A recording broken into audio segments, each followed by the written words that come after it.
Like it was to take screws out of a I think they used it to take screws out of a door Right. so that he could escape a room.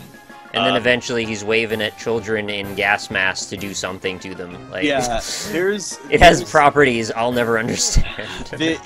It actually, I thought, so like Stephen Moffat said in an interview before this next season that that they were gonna undo some of the things that were shitty about the 11th, you know, and I thought that meant like, oh, maybe we won't be so reliant on the sonic screwdriver and stuff, or maybe there's gonna be some things that are they're just gonna do away with some like really stupid tropes, like Lizard Lady.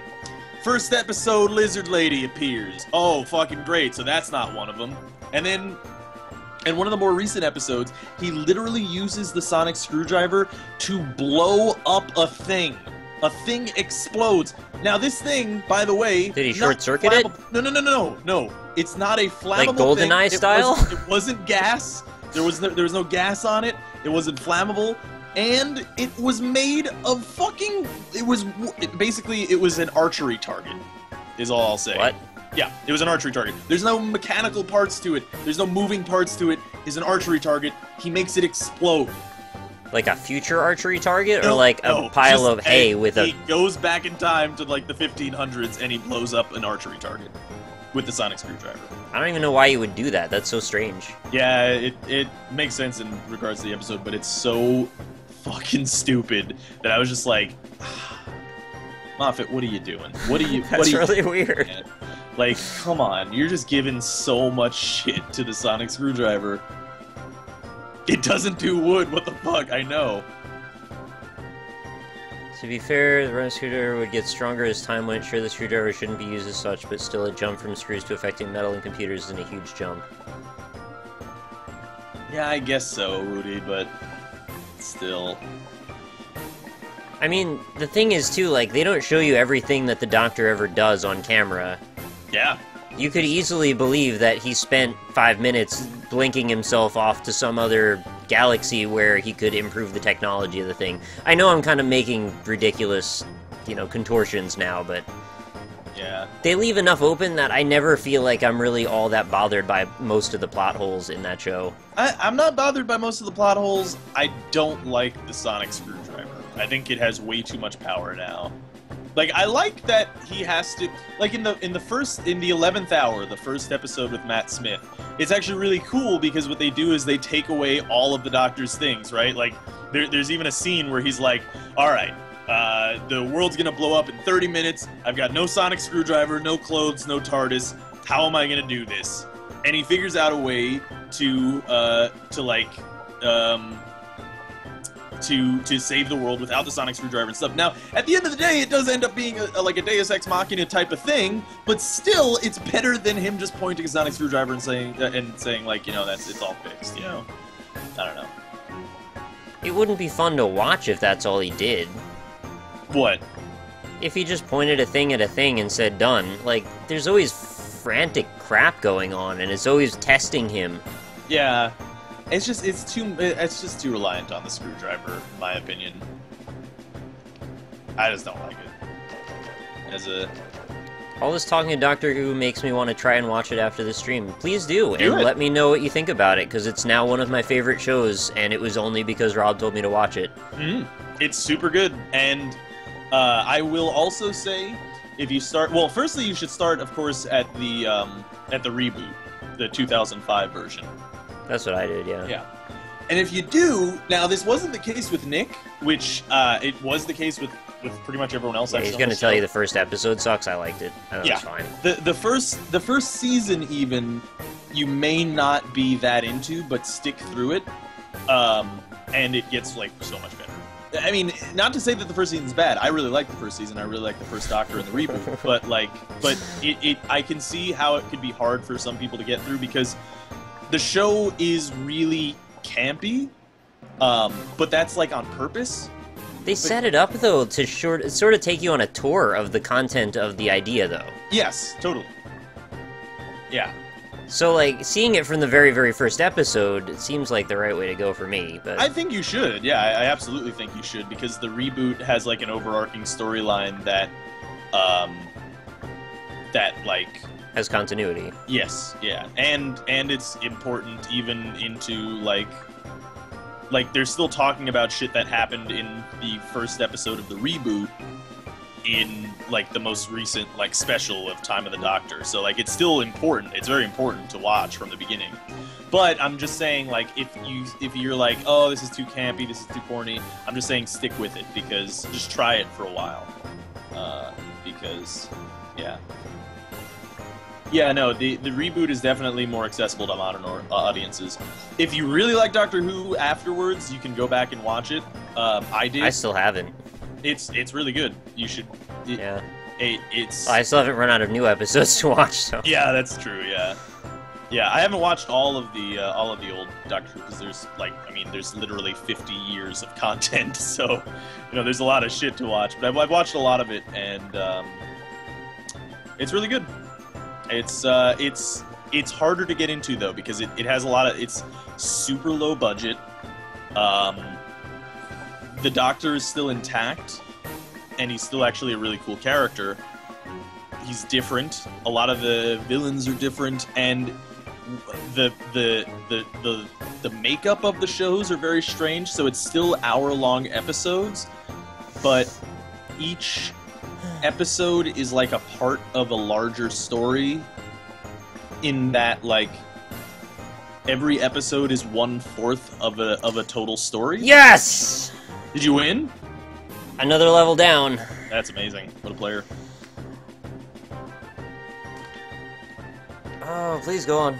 The second episode remains one of my favorite. But yeah, so it's like there's no music. They don't actually use music in the show, which is kind of hard for a modern audience. But oh, V-Rex! Outland's really fun. If you need something to play, for sure. I mean, if you like Guacamelee, then you'd probably like Outland. I think I've had not as much experience with it as I have with other stuff. I think it's not as deep as Guacamelee, but like I said, I don't know, because I haven't played a lot of it. But it's like it's cool. It's fun. It's really pretty too, and it controls really well. Like the platforming feels really good. So it's cool. I'd suggest it for sure. Hey, Ben and the Crows just subscribed. I'm glad to have both Ben and the Crows. I don't know how many crows there are, but I can accommodate very many. I have seeds everywhere that you could have for your crow friends. So thank you very much for the subscription. Welcome to the quarry. And let's raise some PewDiePie faces if you got them. Ben and the Crows. Somebody asked before, what are the Daleks? Daleks. They're the aliens that really hate the Doctor for various reasons. They look like trash cans, and they shoot laser beams, and they have plungers on the front of them. Fun fact. Yeah. The Doctor basically created the Daleks.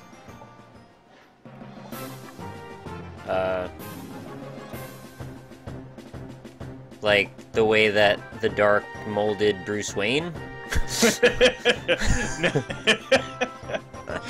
I want you to use that as like as a question to almost anything that you're not sure about. Like the way that, like, you're not just gonna come out and like spoil some crazy amount of shit, right? Well, that's not like I mean, it's not really this is okay. Maybe it is sort of a spoiler, but the show is 50 years old. I think there's a... Well, that being said, it's not like the same show is affecting the same generation of people, so the 50-year-old show doesn't really matter to people who only watch the modern show. Yeah. Yeah. Well... So there's little nuggets of truth hidden away that, like, maybe they're gonna revisit in a new way. Maybe. They've retconned everything, though. Like, they did that in the Tenet era. So, oh, did like, they? Okay. Yeah, like, the episode... the episode with the astronaut, if you remember that, Of course, there were several. Yeah, the one specific one that rounded it all out, where the universe gets all weird. No. Oh wait, maybe we're not talking about the same astronaut? No, we are. You're not talking about the lake, are you? Yes, yeah. But what becomes of that, though, is, remember, everything gets all fucked up for a while? I guess so, yeah. That essentially retcons everything. So, that was, like, Stephen... Man, that's kind of late in the series to have retconned it all. Yeah, it's... That was, like, 6 seasons in. Yeah, they even further retcon it afterwards. So, like, everything is... Like, pretty much anything that's happened previously in Doctor Who hasn't really happened. Except for even in Doctor the same himself. Series. Yes, yeah, except for, like, the Doctor himself. Like, his own storyline, obviously, is the same, but everyone else is, like, basically different. I mean, they continue to like, Moffat does not give a shit about continuity. He is, like, fucked with continuity so much. It's a time travel show. Yeah, but, like, no... Okay, Russell T Davies did not fuck with continuity anywhere near as much as Moffat, and the rest of the 50 years of Doctor Who did not fuck with continuity as much as that stuff, but yeah.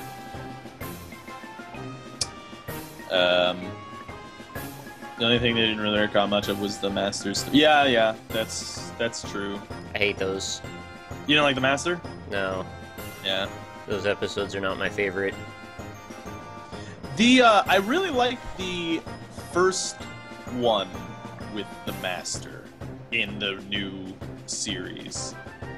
But then, yeah, the rest of the ones I'm not a big fan of, especially the later ones, where it's just like, oh, okay, come on, was it Goku? Yeah. Yeah. Nick, what the fuck is the TARDIS? I can't tell if you're trolling me a little, because we did actually answer some of those questions already, but maybe you just weren't paying attention, which is fine. TARDIS is just his spaceship, it's disguised as a telephone box, because that's what would fit in that era. Yeah. Inside, as he says all the time, it's bigger on the inside, is a fully sized spaceship, and it's just kind of cloaked. It's actually an infinite spaceship. Oh yeah, I forgot it. He can, like, generate new parts of it. There's a computer. Mm-hmm. It's designed so that way no matter what happens to the plot, they can always have an explanation for it. Yeah, pretty much, yeah. The TARDIS is the definition of a plot device. Like, I like the screwdriver better for that. It's the definition of like, hey, we didn't have any budget when we made this show initially. Right. You know Here's what's funny is that Doctor Who initially started as an educational show. Like, they were going to play it in classrooms to Weird. Yeah. What's funny How is... long am I streaming? Like, till I'm done with this, maybe. We'll see. But yeah, TARDIS, yes, that, hey, how's it going? It's exactly. TARDIS is an acronym that stands for Time and Relative Dimension in Space. Oh yeah, I actually forget that sometimes. Mm-hmm. Like, why do we call it that? Oh yeah. Yeah. I think, though, I have to go back and rewatch the first episode, but I'm pretty sure that in the first episode, the granddaughter implies that, like, the granddaughter implies that name is just the name that the Doctor gave it. Okay. That it's not actually just called a TARDIS, like, he just made some shit up because, you know, whatever. Also, the original episodes are really funny because,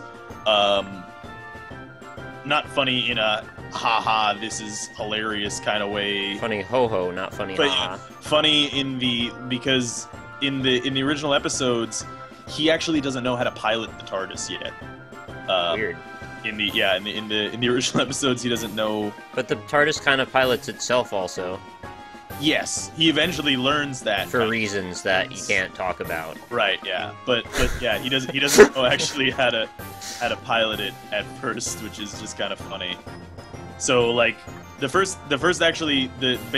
basic plot of, like, the first episodes of, like, the first season is that, like, they leave the 1960s and they just can't get back because he doesn't know how. Like, he has no idea how to pilot it. So I mean, he's gotten trapped a number of times, but yet he always seems to figure out a way. Yeah, well, I mean, he knows how to pilot it now, but, like, also keep in mind that he starts off the show at, I think, 400 years old, maybe. Yeah, I think 400 years old or 200 years old is the William Hartnell. So, so he has like 1,800 years to learn the intricacies of piloting the TARDIS. So he's figured it out now.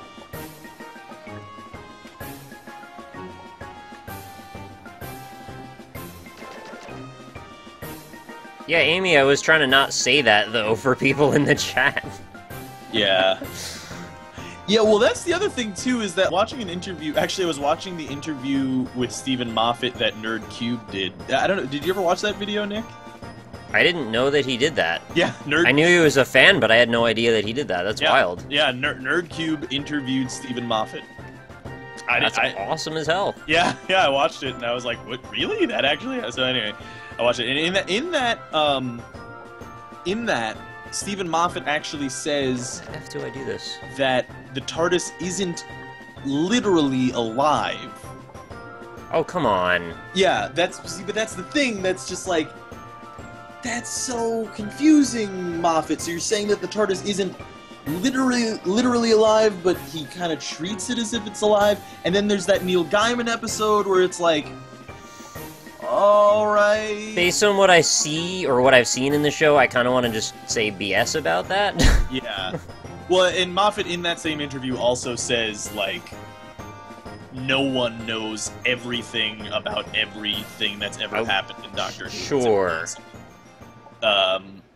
So, like, you know, he could be wrong on some things. He could be wrong. Fair enough. Yeah, so, like... Oh, my legs hurt real bad. Yeah, Stephen Moffat.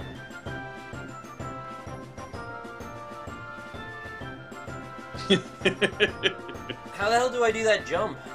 I don't know, that's weird. I think you just have to, like, go through it without the double jump and just go all the way. Why is there a channel in the middle? Maybe to trick you. Yeah, it could be.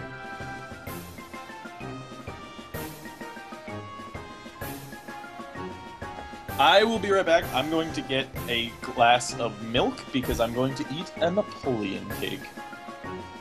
Alright. Just like a Conqueror cake. Yeah, exactly. I'll be right back. Do I just just jump over that? I think I just jump over that. It's like the ultimate irony, right? Like, you just... Is Nick talking to us while he's pooping? No, I was standing up next to my chair.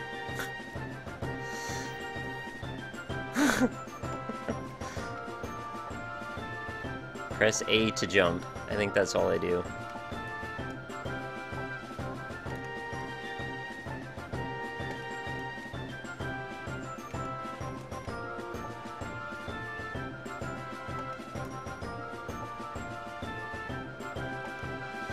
There it is! You can jump infinitely now. Oh, okay. I didn't hit the save point! Shit. Well, I deserve that. At least now I know what to do. I just need to do that arc again.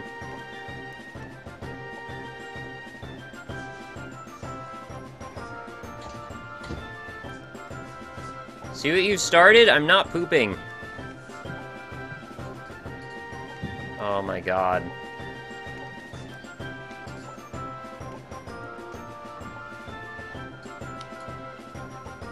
Alright, I'm back. I freaking beat the level and then went to a boss and I didn't hit the save point. Oh no! Does it require a double jump? I did it in one jump, like a U-shaped jump over it. Okay. But I don't know that I necessarily did it right, because it seems really odd that I got through it, actually. Oh, that sucks, man. So even though I've done it, I don't know how I did it, but I have to do it again. Oh, now the chat's obsessed with saying I'm pooping. I stood up for 3 seconds to stretch. There it is. I did it again. So, I was listening to this commercial on television. Yeah, was it for Kia? No, it's for like some like chicken company. And Los Polos Hermanos? probably. But so listen to what they said. They said at Hillshire Farms or whatever it is, I think it was Hillshire Farms. We take a 100% real egg and a 100% and that hatches into a 100% real chicken. And then I'm just thinking, like, is that what you're? That's what you're like slur campaign against other chicken companies is like that are you real egg, real that they, chicken? Yeah, are you implying that they don't use real chickens? Like, are they 90% real? What are they, part cyborg? Like, what kind of marketing material is that? Well, they could be injected with all kinds of crazy hormones, or... What is it? But that doesn't stop it from being a real chicken. Some people might say it does. That's very confusing to me.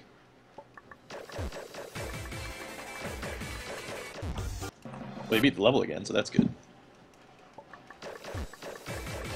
What the heck is the bottle on the right? I think it's supposed to be Ramune. Well, I guess. The shape, yeah, it almost definitely is, actually, because it's got that little marble area at the top of the bottle. Is that some sort of Japanese soft drink?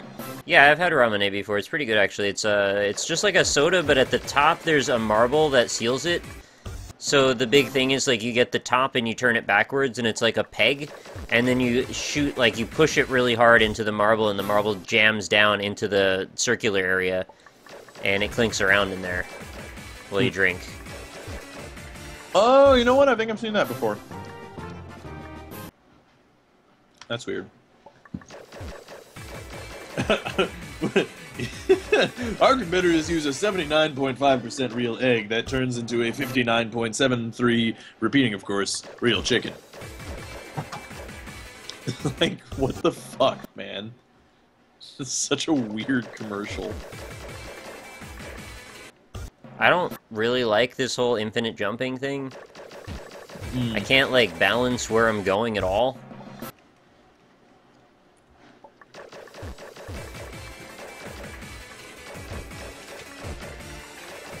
And I know, I'm pretty sure, if I remember correctly, the final boss you have to fight like this garbage too. So I have to constantly be mashing A while also trying to shoot, which is really annoying. Is this not the final boss? No. Ooh. I've done harder shit than this already. I just can't, like, the controls are what's killing me here. Yeah. It's a, I'm gonna say, poor, I mean, I get that this is a fan game, but, like, I'm gonna say that's kind of like poor game design to introduce a mechanic on a boss, and also the way that you introduce the mechanic is just tell you, hey, you can jump infinitely here. Well, the game's kind of, like, silly like that. It seems to like to revel in how bad the production value can be sometimes. Yeah. I mean, I'm fine with bad production value, but, like, Oh, God. design-wise. Did you watch us play Phoenix Rage? Mm-hmm. I really don't like that game. Really? I was trying to be friendly, but, like, I really don't like it. It looked alright. I wouldn't play it. It's like a really shitty Super Meat Boy. Mm. I hate the Controls-wise, controls. though, it doesn't seem like Super Meat Boy, though, so, like... It doesn't. Yeah, I don't know. But it just You guys took, were like, to all Super this Meat Boy, stuff. but it doesn't really seem... I kept saying to Ryan that I didn't think that, and he kept insisting I did. I think that was, like, probably, you know, a joke after a while. But, I don't know. Yeah, I mean, it did also seem like he thought that was, like, Super Meat Boy. All of the difficulty was from bad level design and enemies that you can't predict where they're gonna be combined with bad controls, which is the perfect recipe for Rage, but not in the right way. Yeah. Like, even this I can control much, much better because there's a little bit of momentum. In that game, when you stop moving, you just stop dead. Is a staple in FNG games? Is that what, Bosch used?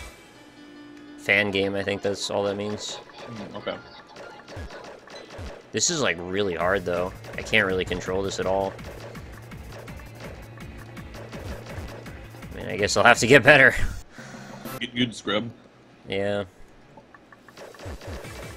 This Napoleon cake is fucking bomb. Can you remind me what Napoleon cake is? Because I don't know that I remember. So, it's, think French. Of course, Napoleon, yeah. Think that, flaky French flaky pastry thing, shell type thing. You know what I'm talking about? Sort of like almost flaky, like a croissant. A croissant. Oh, okay. Like, I wanted to say eclair, so like to put it in actually like an eclair, pastry terms, yeah. Yes, like an eclair. It's like the flaky type thing. Well, so there's layers of that flaky thing, and then in between the layers of the flaky pastry thing is delicious, sweet, thick cream. All right. And that's pretty much the Napoleon cake. That sounds real good. It's delicious. Really I need good. to maybe investigate to see if my local grocer carries such products. You absolutely do, because it is amazing. And, like, even bad Napoleon cake is good. Oh my god, this boss. Like, this actually isn't particularly good Napoleon cake, because it's a little too sweet. And they have, like, actually a crusted layer of powdered sugar on top, which I don't like very much. Uh-huh. But it's still really good.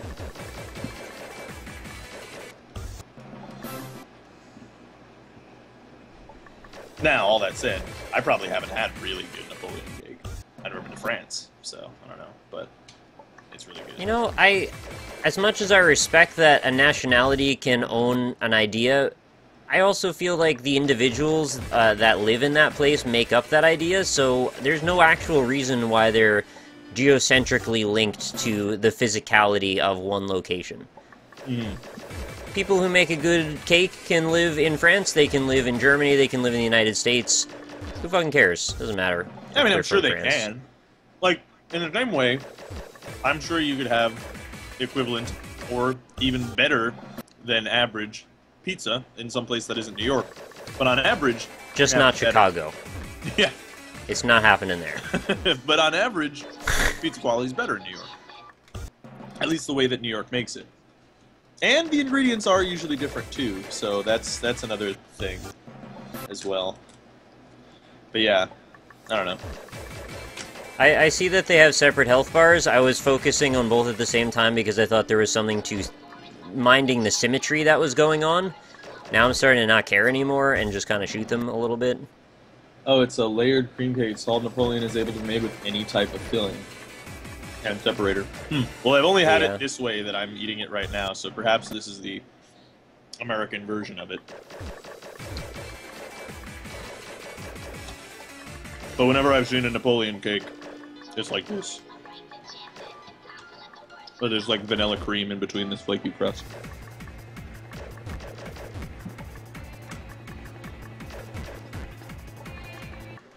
Oh, then they have to throw fucking more balls on top of the whole thing. Whipped cream flowing like waterfalls.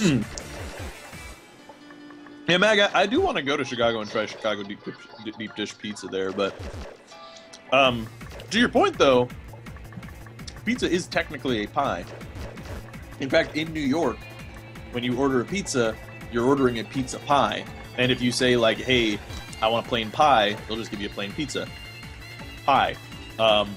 Which is, the reason I mention it is because when I've gone to other places, like in LA and stuff, I'll be like, can I have a plain pie? And they would just be like, we don't sell pie here? It's like, no, you fucking do. You're selling your pizza. Okay, is that a cultural thing or are they just dumb? Because I'm not really sure. No, it is straight up a cultural thing. It's just like, weird. In New York, it is a pie, which is what, I mean, it's a peach pie, but people in other places don't regard it as such.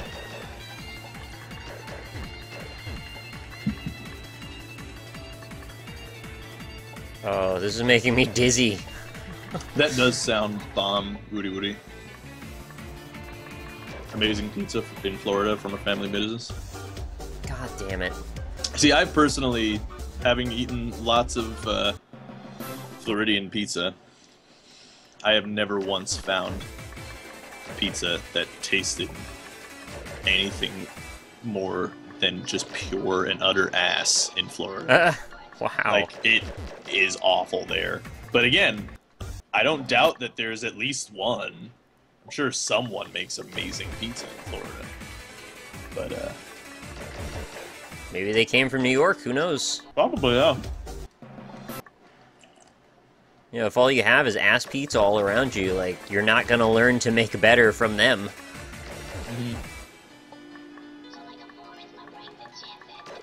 You come to New Zealand, you order a pie, you get a meat pie, apparently. I'm in. I like meat pies. Me too, actually. Yet you don't like chicken pot pies for some reason, which, you know, is basically a meat pie. It's the creaminess that gets me. But I like meat pastries. Meat pastries are good.